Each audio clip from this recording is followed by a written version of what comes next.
Sveicināti absolventi! Mans vārds ir Ratis Avots. Esmu Iecavas vidusskolas 1966. gada 11. izlaiduma absolvents, pensionāts maģistrs lauksaimniecības ekonomikā un organizācijā. Manas dzimtas vairākas paudzes mācījušās Iecavas skolā. 32. gadā Iecavas pamatskolu pabeidza mans tēvs. Māsas pamatskolu pabeidza 55. gadā, bet vidusskolu 92. gadā pabeidza auģa meita. 2011. gadā vidusskolu pabeidza dēls Eģis Avots.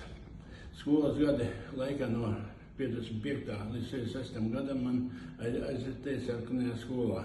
Tie ir palikuši atmiņā kā laiks, kas pateicos labiem skolotājiem, kuri man deva zināšanas nākamajai dzīvei, iedeva prasmes, teoriju savienot ar praktisko darbu. Starp tiem īpaši gribu atzīmēt pamatskolas matemātikas skolotāju Lidiju Ķeri, vidusskolas klases audzinātāju Ilgu Stīpnieci, kura deva pamatīgi zināšanas fizikā, astronomijā, siltumtehnikā, algebrā, ģeometrijā, trigonometrijā. Vidusskolā rasēšana, zīmēšana, mākslas vēsturi un kādu laiku arī latviešu literatūrā dziļas zināšanas sniedza skolotājs Ojārs Vastīņš.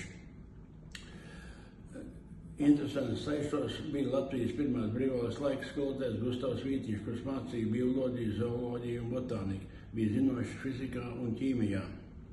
Pa aizvadītiem gadiem skolā daudz kas mainījies.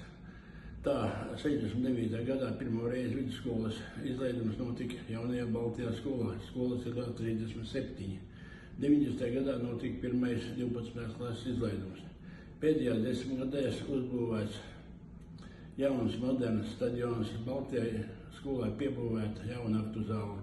Par gandrīz 2,6 miljoniem eiro rekonstruēta sarkanā skola Boldonas ielā 65. Tajā pārbūvēts viss iekštelpas, izbūvēts jumta stāvs.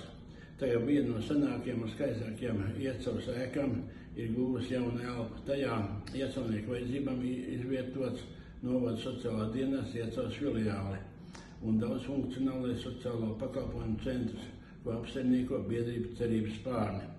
Sarkanā skola 27. novembrī pa dienu gidu pavadībā būs apskatām skolas 150 gadu jubilejas dalībniekiem. Aicinu visus Iecavas skolas jubilejas svinību dalībniekus tikties 2026. gada 27. novembrī uz tikšanos Iecavā.